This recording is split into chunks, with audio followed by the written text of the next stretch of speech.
Gemma Chan.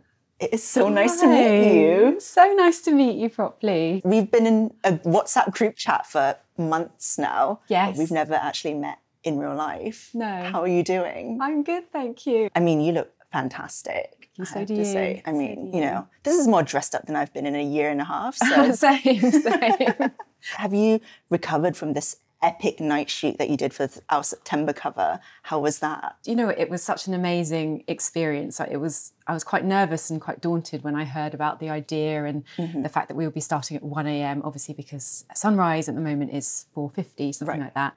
But I have to say that the whole team and Hannah, the photographer, was so brilliant. And they were just on the River Thames, right? Yes, with lots of ducks and swans for company, but not much else. It was an amazing time of day to be shooting. So this issue is dedicated to new beginnings. So I'd love to know, you know, have the last 18 months changed you? Have you learned anything new about yourself? Obviously for everybody, it's been a huge change and I have learned a lot. I feel like there have been kind of positives and negatives from it. There are things that I've found really difficult and realised certain things about myself. And then other areas where I just really, really appreciate everything that we have. You know, in so many ways, we're so lucky. It's such an exciting time for you because you've been on British screen since, 2006, and feels like you're finally stepping into the lead this autumn with Marvel's Eternals, right? With Angelina Jolie and Salma Hayek. I mean, what can you tell me about the film? I know you're probably like NDA'd up to the eyeballs, but absolutely, it's tell about me that big. What you can. What can I say about Eternals? It's an epic story that spans thousands of years. It's a real, I think, a bit of a change and a bit of a risk for Marvel. It's a big, diverse cast. It's shot in a way that is as if it's an indie film, really. So really majority on location, very little green screen, mostly at magic hour. So yeah, it was a really different experience. It's directed by Chloe Zhao, who obviously won the Best Director this year at the Oscars. Historically, how incredible. First woman of colour and second ever woman. I mean, when you heard about that accomplishment, I mean, what does that mean to you as a woman of colour? Well, what an achievement. And just, I feel it's long overdue, actually, in terms of women and particularly women of colour being recognised for their achievements. So, yeah, it's so exciting. What was it like being directed by her? Because, you know, you're East Asian, she's East Asian as well. Was there a vibe? Well, first of all, I never expected to be back in the MCU, in the Marvel world. So that was a surprise. And then to be back and working with, as you say, an East Asian female director, I would never have dreamed of that even just a few years ago. So it really is, what an incredible thing. And as I said, she comes from the independent film world and she brings her unique style and sensibility to everything she does. So I think this is going to be a really different, special film. I mean, she's an auteur, right? An auteur with a capital A. Yeah, absolutely. You play Cersei. Tell me about that character. So Cersei is a kind of not your typical superhero. She's not necessarily the best fighter. She doesn't have the most obviously impressive powers. The main thing is that she's an empath and she really has a connection with humans and with the world and with the earth, and that is kind of her strength, really. So I lent into that, and her and Icarus are kind of immortal soulmates. So that was a fun thing to play over a span of 1,000 years. Like, how do you play an on-off relationship? A lot of that arguments. Lasts a lot. Yeah. I mean, the good thing is that Richard and I have known each other for over like 10 years. So in that sense, I hopefully, you know, you get some of that sense of history. One of the things that I read about was that, you know, your character's a lead character. And it also feels relatively recent that Asian actresses are being put up for those lead roles. I remember reading an interview with Sandra Oh, who said that when she auditioned for Killing Sandra. Eve. Oh my gosh. Oh my God. The queen. Absolute legend. Grey's Anatomy. I mean, my heart. I've loved her since then, and the OG in so many ways, right? Yes, yeah. And what an amazing kind of leader and role model for all of us, really. I adore her. She's amazing. And I was surprised to hear in an interview she did about Killing Eve, she was like, I didn't realise I was auditioning for the lead of Eve. I had to be told that I was going to be the lead, which, you know... blows my mind because it's Sandra Oh, right? I can empathise. I hear that because She's right. It's only a fairly recent thing that Asian females have been able to be the protagonists of stories. There was this research that came out quite recently, the Annenberg Institute. What was really sad about it was that although we've had kind of individual successes and individual success stories, the overall picture of representation is actually still pretty dire. And I think they worked out that of however many, I think it was 1,300 top grossing films over the last however many years, a third of the AAPI leads were The Rock. Yeah, right. Did you read that? Yes. I mean, great for him. I love him, but yeah. And then I think there were only 6 Asian female leads out of 1,300 films. So we've still got a ways to go. So it's interesting, isn't it? The idea that, you know, these individual visible successes do not equal true representation or true equality overall. Do you feel like a leading actress? Or do you have the kind of Sandra Oh voice in your head thinking, oh, I'm going up for not the lead? Oh, always. I mean, I always have slight imposter syndrome anyway, and I would never assume anything when I read a script. I think, yeah, things are shifting a little bit, and I do definitely feel that even in just the last couple of years now, people are more open-minded, and it does actually change the way that I read scripts myself and the way that I am open-minded about every kind of character. And unless there's a real reason why a character must be from somewhere, and you know, if it's a story about race or a story about a particular culture that really there's a person who is best fit to tell that story, and that's, you know, I think it's a kind of case-by-case thing. How do you overcome that kind of imposter syndrome? I don't know. Do you know? You can tell me. No, I know. Maybe you can tell me. I don't know. I really don't know. I think whether it's being a woman or being a woman of colour, we're not used to having a voice and not used to being listened to, or not being expected to be listened to. That's tricky. I don't know the answer to how that shifts. Maybe that more people are now willing to listen. That will gradually shift something internally. I don't know. Yeah, I think that willingness to listen is important, right? Because otherwise, you know, you can kind of bang on the doors and the glass ceiling all you want, but if people aren't willing to listen to what you have to say, you know, those walls are never going to come down. Yeah, absolutely. What do you see happening in the next kind of 5 to 10 years for young Asian women and women of color who are kind of navigating Hollywood and the arts for the first time? Do you think it's optimistic, rosy, bright future? I think we're making progress, and I think it's actually a really great time to take the initiative. I feel that stories from groups that have been marginalised in the past, there is now a better chance that you'll be able to at least get a foot in the door and have a go at giving your pitch. I think it's an exciting time, and I just want to encourage the next generation to take their place and use their voices. What would you like to tell them if they were listening right now? I would say, don't be afraid to use your voice. Know that confidence comes with time, and that failure is okay. Mistakes are okay as long as you can learn from them. Yeah, and be true to yourself. You know, it's easier said than done, but yeah. You talk about a platform, and I think one of the amazing things that you've done this year is you've spoken so powerfully about the rise of anti-Asian hate, both in the UK and the US and the world, really. I mean, how did you get involved with that movement? Why was it important to you to speak out this way? I think a lot of things have shifted in this last year. So not just regarding anti-Asian discrimination and violence, where there's obviously been a huge surge all over the world. But we've seen, you know, with Black Lives Matter, with various different movements, and I include myself in this, like, just feeling a bit more able to be vocal about things. I feel that the kind of cross-community solidarity is something that it's always been there, and I feel it's something that we've not necessarily always spoken about or honoured in the right way. But now I feel that we are in a much better place in terms of standing in solidarity with one another and with other groups. And if only Black people care about Black Lives Matter, for example, then nothing's going to change. And if only Asians are talking about Stop Asian Hate, nothing is going to change.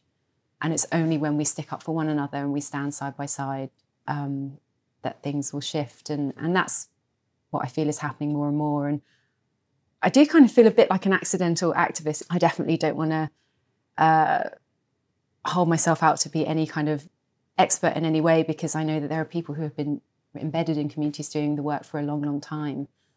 But at the same time, having a platform, you do feel a certain responsibility to speak up. Was there a kind of turning point or light bulb moment for you when you thought, I need to start talking about this because it's really important? Well, it's interesting you say that. I feel that often in Asian culture, I don't want to speak for your family, but I can speak for my family, it's that we've often been taught to keep our heads down, don't make a fuss, you know, even if something bad happens, just, you know, kind of keep your head down and survive, and don't really speak about it because it could make it worse and you don't want to make yourself more of a target.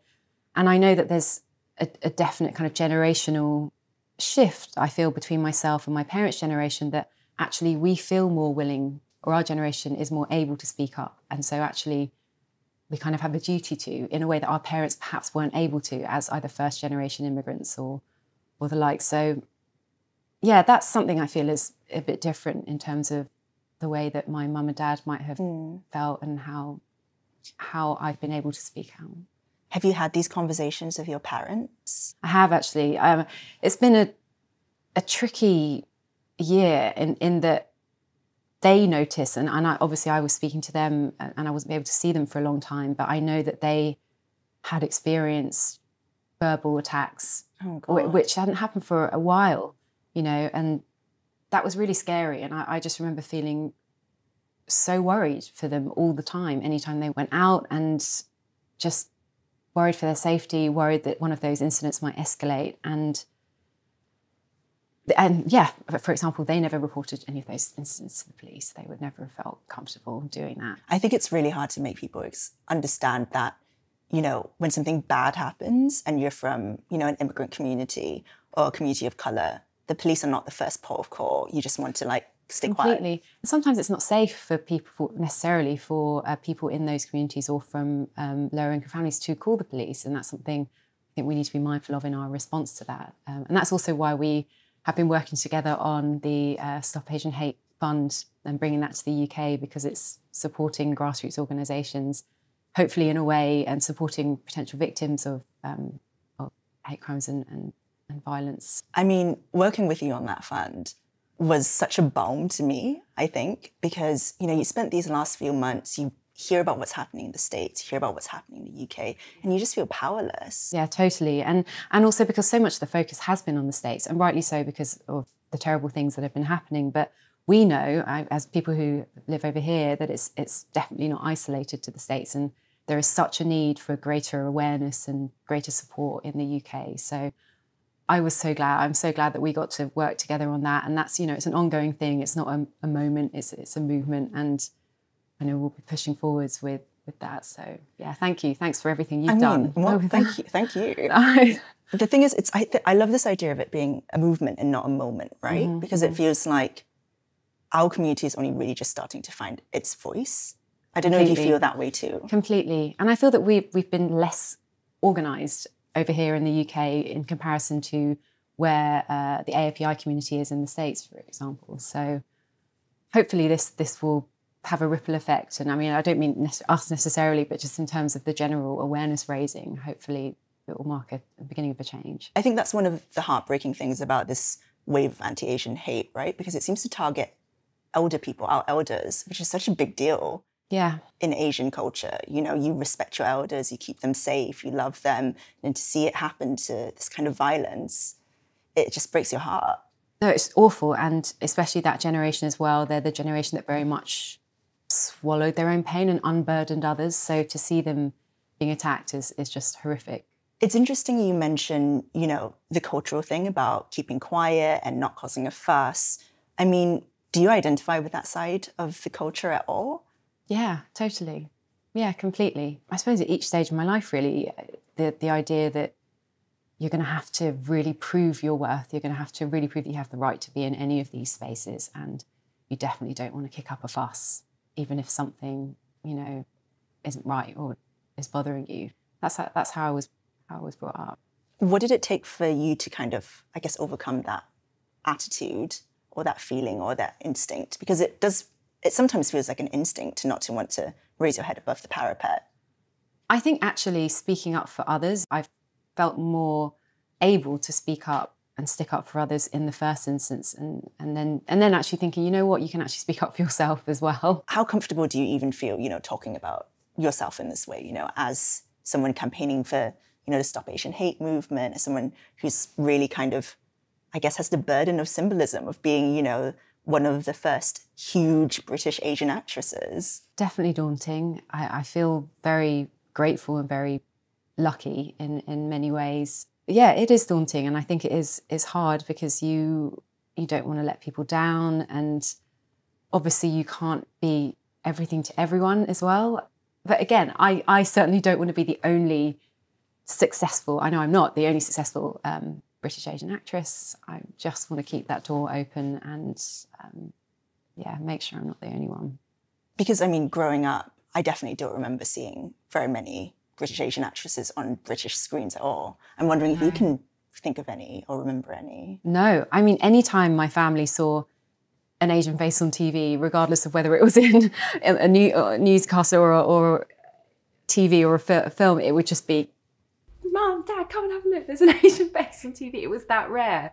So, no, I mean, obviously, I watched American TV. Like, I remember watching, Lucy Liu and everything she did, and you cling to those people. They were so few and far between, those role models. It's so funny because I had the exact same experience. So when my family moved over to the UK, my mum would be like, "Come downstairs. There's an Asian person on the screen."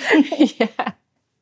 And if they were speaking English, then, even better, Oh, really? That's interesting. Oh. So if it wasn't, a Chinese film or, something to do with Hong Kong or, an Asian country, if they were British and speaking with a British accent, that was a big deal. That's so interesting. Is that an aspiration to assimilate, maybe? I don't know. I mean, do you feel like your family's assimilated pretty well into the UK? Yes, and in the majority of ways, completely. We've always been in touch with, the culture that we're from. And actually, it's only since I've gotten a bit older that I have felt a lot more comfortable really embracing my culture. Because I think when you grow up, when you're one of the few minorities in your area, when you're a kid, you just want to fit in, right? But as I've gotten older, I definitely feel that much more connected to that side of my heritage. What do you feel like you remember the most growing up? In terms of my Asian identity, going for dim sum at the weekends with the whole family, there's nothing like it. And just the kind of brusque service that you get in Chinatown, borderline rude, but that's the way, the food is amazing. Yeah. Do you have a favourite dim sum spot in Chinatown? I can't go wrong with Golden Dragon. Yeah, it's a solid choice. Solid, yeah. What's yours? The corner one, Wong Kar Corner, okay, I want to say. Yeah. I feel like I've gotten that wrong. But in general, anywhere they treat you like they don't want you to be there is great. Yeah. I feel like every single person of colour has that lunchbox moment, when you bring your lunch to school and everyone's like, what is that? Yeah. Do you have a kind of lunchbox moment? I remember just when I was younger being a bit self-conscious when it was my Amma, actually. She was tiny, so I think she was sub 5 foot, but she was the fiercest woman and her voice was so loud and she'd speak Cantonese so loudly. And I just remember if we'd ever walk into a shop and she would bark at the shopkeeper, I would just be, oh my goodness. But, now I love it. I mean, I just, embrace it. I love hearing Cantonese. I love hearing all dialects. But when you're a kid, I don't know if that counts as a lunchbox moment, but just feeling, oh my gosh, people will think we're different, we're foreign, that we're, That's such an Amma thing to do as well, isn't it? She was amazing. She was a force of nature. She was incredible. I feel like all Ammas are like sub 5 foot, talk at a decibel about like 10 decibels higher than everyone else. Yeah, totally. And absolutely run the show as well. I can imagine her like bringing you around shopping centres and just being like, Gemma, 5Yeah, exactly. Why? No, she had 6 kids and, they grew up in, my dad grew up in Hong Kong and, they didn't have much at all, but she single-handedly, worked 3 jobs. She really looked after, all my dad and his brothers and sisters and formidable woman. What I love is, the fact that you are a kind of British Chinese actress, British Asian actress, and you're so kind of in touch with your roots. And I think that's so special. Do you speak Cantonese at all? Do you speak Mandarin? Seal. I'm not going to... I speak the Cantonese of a 3-year-old. I know swear words. Yeah, and food. But sadly, my mum and dad stopped speaking Cantonese. They spoke Cantonese and English to me up until the age of 3. And I think I've heard of other similar stories from other families where they then only spoke English to me because they worried that my English would suffer if I was, which actually we know now is not the case. Like children can easily switch. So I'm sad that I've been left with the Cantonese of a toddler. It's so funny because I've got that experience as well. My parents decided to speak only English to me. Really? Yeah. So you can't speak fluent Cantonese? No, I can't. Oh, you thought that sounded quite good? I can speak, well, I mean, that's because I've had years of hearing my mum shout at various people on the street in Hong Kong. I love that that's what you absorb. It's so funny because people say Cantonese sounds like a really angry language, but I love it. I love it. It's slang, isn't it? There's so much slang. I think it's absolutely brilliant. Really hard to learn if you haven't grown up listening to it, though, I think. But I mean, swearing and ordering food, that's kind of all you need, really. I mean, that's basically the Cantonese experience. Yeah. So we're in this WhatsApp group for the Stop Asian Hate campaign, and I am such a big lurker. I'm so rubbish at replying.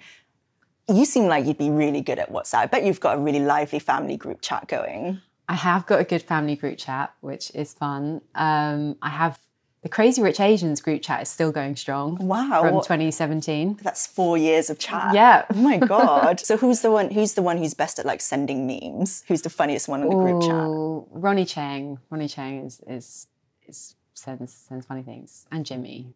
Actually, it's a fun group. I mean, Crazy Rich Asians felt like such a moment. It felt like this real kind of game changer where there wasn't just a foot in the door kind of got kicked down. Mm-hmm. Do you think that momentum's kind of been kept up? In many ways, yeah, I do. I feel it was a moment. It wasn't just Crazy Rich Asians. I think it was a number of films that were released that year, that Black Panther as well came out. And it really proved that not having diversity for diversity's sake or kind of for tokenism, but that telling a story authentically, doing it well, it's not only better for the story, but it's also good for business. And that was, I feel like all of the kind of perceived and received wisdoms in Hollywood that got shaken up a bit. So it does feel different. It feels that there's more of a chance to get certain stories made now that wouldn't have been possible even just a few years ago. Did it feel like you were working on a moment when you were filming Crazy Rich Asians? Did you have any idea how big it would get? We knew it could be something special, but you don't ever know for sure. It's so hard to predict. I'd obviously read Kevin Kwan's books and thought this could be such an amazing, fun film, and that shows a side to, and not obviously doesn't show everything, and it's only one story, but in a joyful, celebratory way, showing Singapore, which is like, and parts of our culture.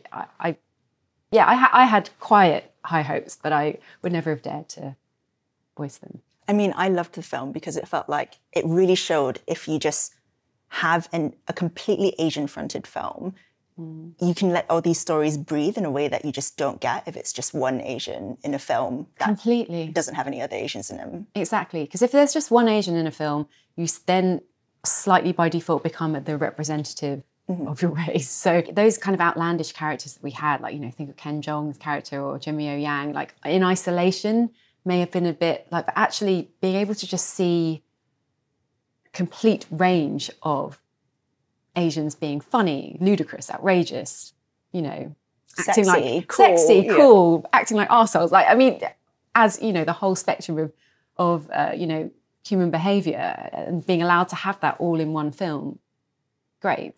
Was that the first film you've been on where there were that many other people who shared your heritage? Absolutely. Yeah. And we said that every time we met up, like in Singapore, we would go to eat at the night markets together, and we would look round and I just couldn't help but smile. I was just thinking, I've never gotten to do this with people I've been working with before. I've always been the only one, or one or two max. Did you do any acting when you were a kid or when you were at university? I mean, how did you kind of start on this journey of becoming an actress? I actually did a lot as a kid and at school. I did Amdram musical theatre when I was very young. It was just something that I did, extracurricular activity for fun. Never dreamed that it would be something that I could do as a career at all. Did you do more acting at university, or were you just head Not down? as much, head down. There wasn't much time during the law degree, to be honest, to do much else. But then after university, I took a gap year, and then I did night classes at drama school, and then I did a full-time course at Drama Centre. And that's when you gave up the training contract, right? That is, yeah. How was breaking that news to your parents? In all honesty, it was really painful. It was a really, difficult conversation, and I completely understand that there was so much fear from my mum and dad. Just, the idea of career in the arts, coming from an immigrant family, is just a risk really that they could never have taken, and they were just worried. We don't have any kind of showbiz connections at all. I don't. It's just something that's the complete unknown, of course. And I think they're, everything is great now, and they're so proud, but they were just really worried. Again, it is kind of a privilege that to be able to take the risk, isn't it, to have a career in the arts, and that doesn't just go for kind of immigrant families necessarily. It could be lower income families. I do worry all the time that the arts are becoming more and more siloed, and the barriers to access and to opportunity across the board are becoming worse and worse, really. So that's a huge worry. I mean, at any of these places, drama school, Oxbridge, did you remember learning about your identity as an Asian woman at all? No. So not even any kind of plays or drama or...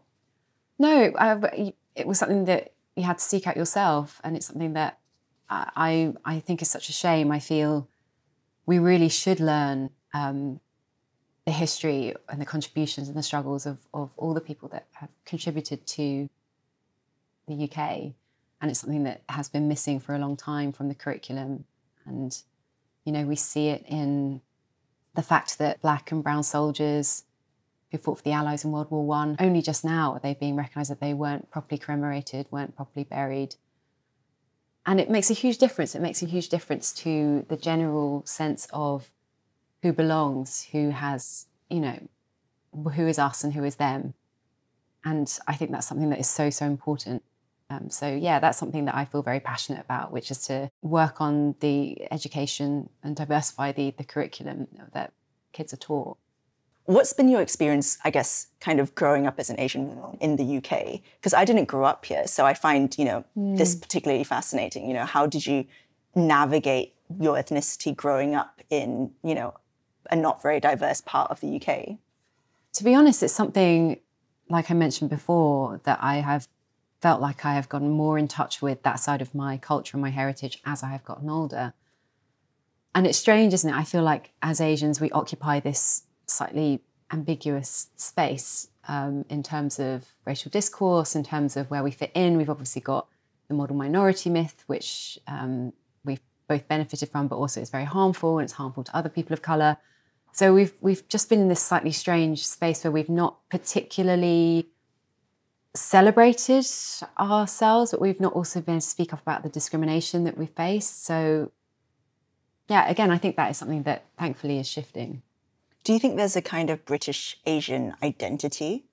Yeah. What is it? I do. How would you describe it? I don't know how I would describe it. Well, the British identity, so it's obviously the sarcasm and the slightly grim sense of humour that goes with everything.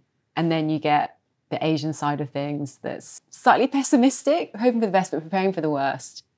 And just being able to laugh in any scenario, I think. Sticking with your mistakes when you're... No, I don't. I mean, it's funny because those are also quite British traits, being pessimistic, preparing for the worst. Yeah.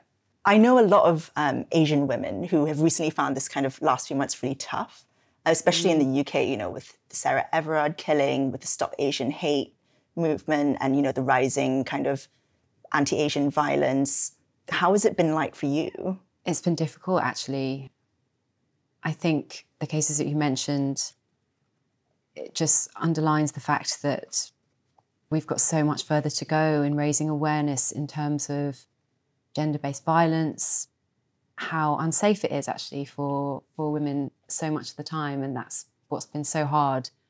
You mentioned the Sarah Everard case, but there are so many other cases that didn't get anywhere near the same amount of coverage. And actually, this is another thing that I think we need to talk about, and it can't just be women talking about violence against women. We need to be talking to our boys and our young men, and we need men to be talking to other men about the whole spectrum of behaviour that makes it less safe for women. I mean, it's kind of got similar parallels to, when people of colour speak up, they can't just be talking to each other or talking to the room. They need support. They need kind of allyship.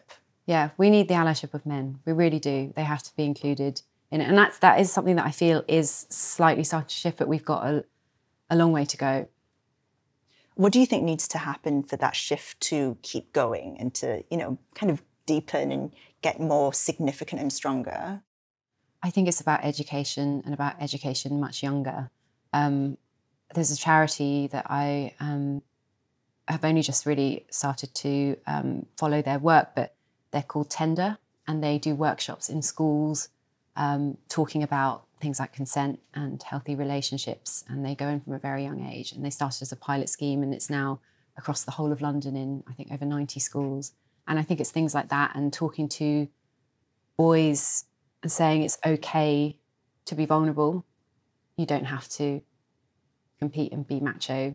You can be vulnerable. Teaching girls that they are allowed to have a voice, and just kind of breaking down those kind of gendered stereotypes that are so harmful, I think. Do you feel like you've kind of battled against those gendered stereotypes yourself? Well, yes and no. I mean, in terms of work, yes. In terms of my my friends and family, interpersonal relationships, I'm very fortunate that I have amazing men and women in my life. So not so much there. And I've obviously had really strong Popo and Arma and my mum. So I had kind of really strong female role models who really understood their own voice and their power. So yeah, I've had that.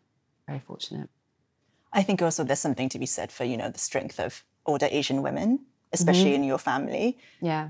Because they are such a kind of iconic pillar of strength. I mean, it's really like a matriarchal society, really. Yes. Yeah.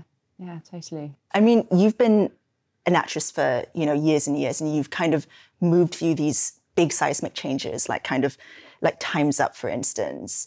What's it been like working through all these different phases? The industry has really shifted, even in just the time that I've been working.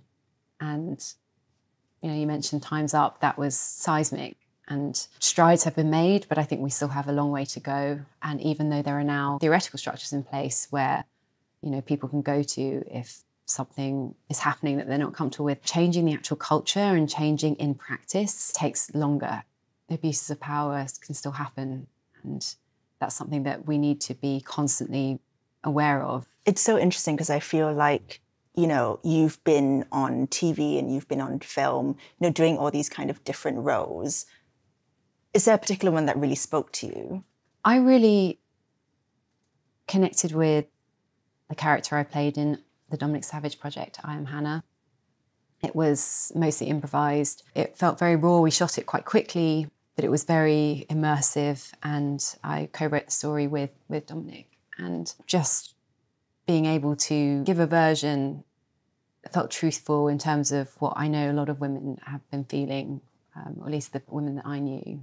Kind of going through this existential crisis of, I'm in my 30s, do I settle down? Do I have a baby? Yeah, all of those things. And sort of, we've been told that we can have it all, and it's not always true. Yeah. How much do you feel that yourself? I think I feel the same pressures many women feel, absolutely. And I worry, and you question your choices, but you can't control everything. And, what will be, what will be, it will be. It's really interesting. I interviewed Kim Cattrall from Sex and the City ages ago. And she said that she had to make a deliberate choice to not have children because she was like, I want to focus on my career. I'm doing Sex and the City. I can't, have a baby on top of doing these 18-hour shoot days. And for her, she was like, when I knew I made that decision, I made peace with it. Yeah, that's tough. And that's about perhaps the support not being there for a woman in that position and wanting or needing to work. I hope that's changing. I hope with, for example, paternity leave being something that's much more recognised now and people can get, and that the kind of burden of childcare can be more equally shared. I mean, It's just got to happen, right? Or with more women, behind the camera, behind the scenes. Well, exactly, and understanding and being flexible in terms of, if I need to be there to pick up my kid, I can pop up for that. I think just simple things like that. I think it's such a real shame that women have to, or in the past have felt that they've had to make that choice and either step away from the world of work and then you kind of drop down the ladder and if you come back, you have to start again, right? Mm-hmm. And I think, or some women are terrified of that and they choose not to have a family. But I mean, you're being directed by, it seems like a ton of women. You're in, the Olivia Wilde vehicle. You're in Don't Worry, Darling. Yeah. So has that finished shooting? We shot that during the pandemic, which was challenging. Okay. We shot that in LA and Palm Springs. I finished that a few months ago now. But yeah, incredible to be working with more female directors. Olivia is brilliant, and she was also acting in it. I was amazed that she was kind of doing that double duty. But yeah, to get to work with Florence, who is brilliant and such an amazing actor, but an amazing girl as well. Yeah. And also, you acted alongside Harry Styles, whom I think you guys go way back, right? Yeah. Well, we first met a long time ago. So yeah, we sort of seen each other on and off, met up over the years. So nice to see him in a different environment, and he's good. It feels like we're in this real moment for representation, right? Which we've talked about. But I'd love to know, what kind of roles would you like to play? If you had the sky's the limit, what kind of role would you love to create for yourself or see other Asian women play? I'm generally attracted to complex, messy women, multi-layered. I am actually developing a few projects. Watch this space. Great, I will do. Thank you so much for joining me. It's been such a pleasure. Thank you so much. It's been lovely chatting to you. One day we're going to go out for dim sum. Yes, definitely. Let's do that. Yeah.